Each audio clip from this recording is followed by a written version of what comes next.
What's up guys, this is Jay, and this is a guide on the Lost Crypt 590 on Echo of Souls. Obviously what I'm about to do, which is pull everything in this room, is not recommended for anyone who's just starting off, with 590 item level. Me and my friends here are overgeared for this dungeon, which is the reason why I'm pulling everything. But if you're just starting out and your tank isn't as tanky as me, then, finish them off 2x2 or pull a little group and finish them off, because the boss room is right here, so you can't really skip this part, so just clear a path to the boss.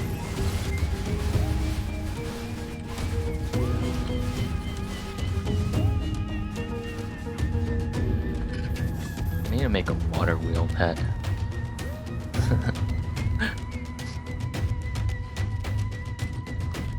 Maybe a warm beer. So for this part, I recommend the tank to pull most of the eggs on the sides and all the eggs in the middle, and lead it back to your party members so they could AoE them. These mobs are actually really weak and they'll die really quickly. Don't do what I'm about to do, which is pull the ads and the boss and then AoE. I do not recommend doing that in your regular group, because me and my friends here are overgeared, as I've stated before. As a melee DPS, you should look out for the boss's Melee Aoe. It's a little circle, a little red circle that you have to dodge or roll over. It's about to appear, yeah, right there. Just roll and dodge it. I recommend the tank to save his AoE taunt for the melee mobs that the boss is gonna summon on a random group member. So you taunt, and you dodge this giant AoE, which he always casts after summoning the mobs on someone. So make sure you get away from that, and have everyone AoE and kill the mobs and go back on the boss. That's basically all the moves he has, and rinse and repeat. Oh, and one of the mobs he summons is like a poison guy. He detonates as soon as he comes into contact with whoever their target is, and it releases this giant purple circle of poison like you see there. It doesn't really do that much damage, so you don't have to worry about it.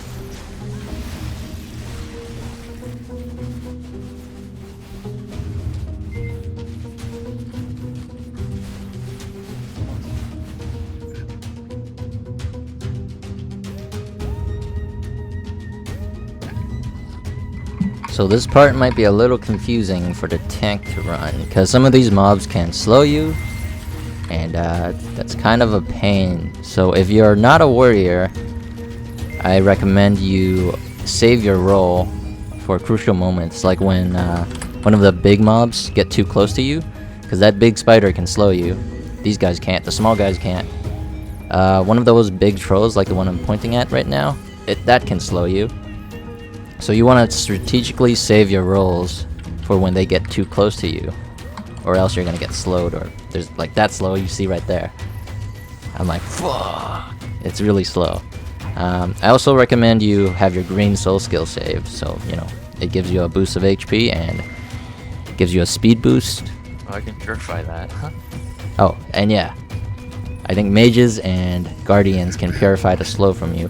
But not all party members are, that smart or that helpful, so they might just watch you walk slowly, even though they have a purify skill.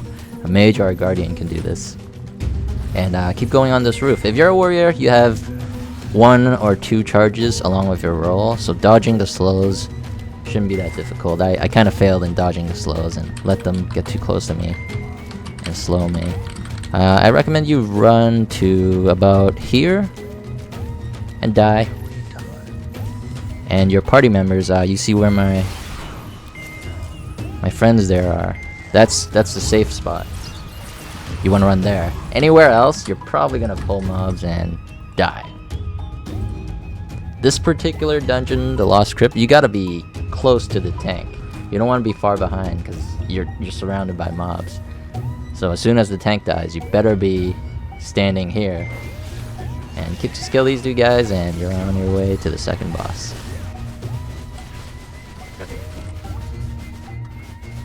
Jay.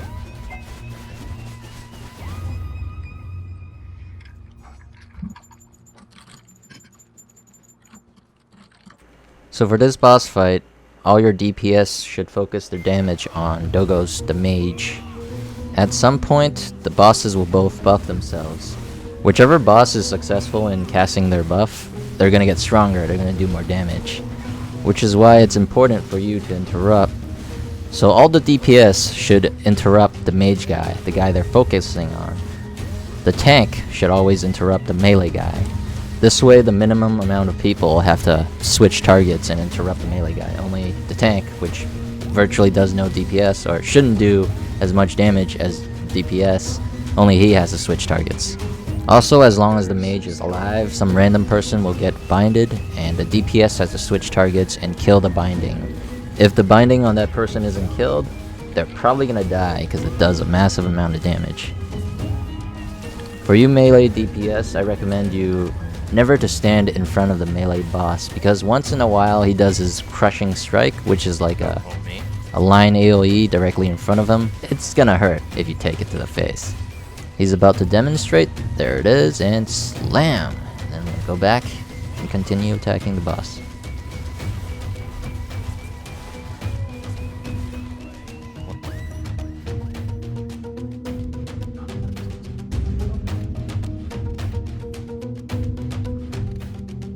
This part is kind of pointless to skip, so you might as well just clear all the mobs. This archer, when he gets low on health, sometimes he runs to the mobs to our right, so you might want to save your stun for when he's low on health. For these mobs, I recommend focusing on the right archer and then the left archer, and periodically interrupt the guy in the middle from doing his AoE. Don't do what we're doing, which is pulling everything, including the elementals. I probably would have pulled that archer too, had I not forgotten.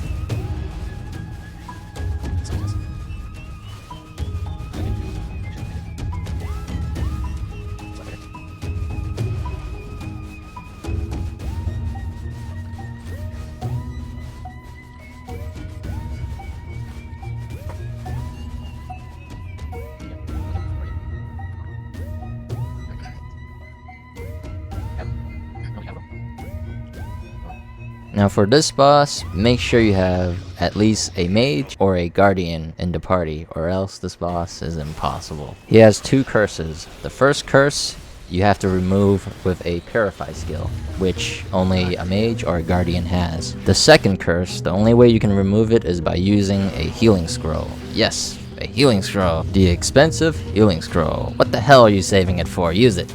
Both curses, if not removed, will do a massive amount of damage, and it will kill you if you don't remove it. He has two other skills you have to worry about. One is the shield you just saw. It doesn't really do anything. Just keep attacking until the shield breaks and then use an interrupt skill.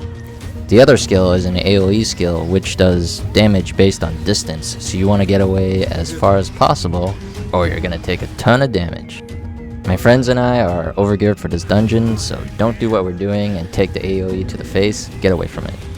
And one more skill the boss can do, which really doesn't do that much damage, is charge to a random party member and then charge back to the tank. So the tank should just stay where he is, because the boss will just charge back to him afterwards.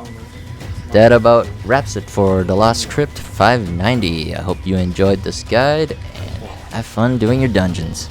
So please leave a like on the video and subscribe if you want more content like this. But as always, Jay, signing out. Oh, and by the way, if you want a text explanation of each boss fight, just look in the description of this video and you'll find it.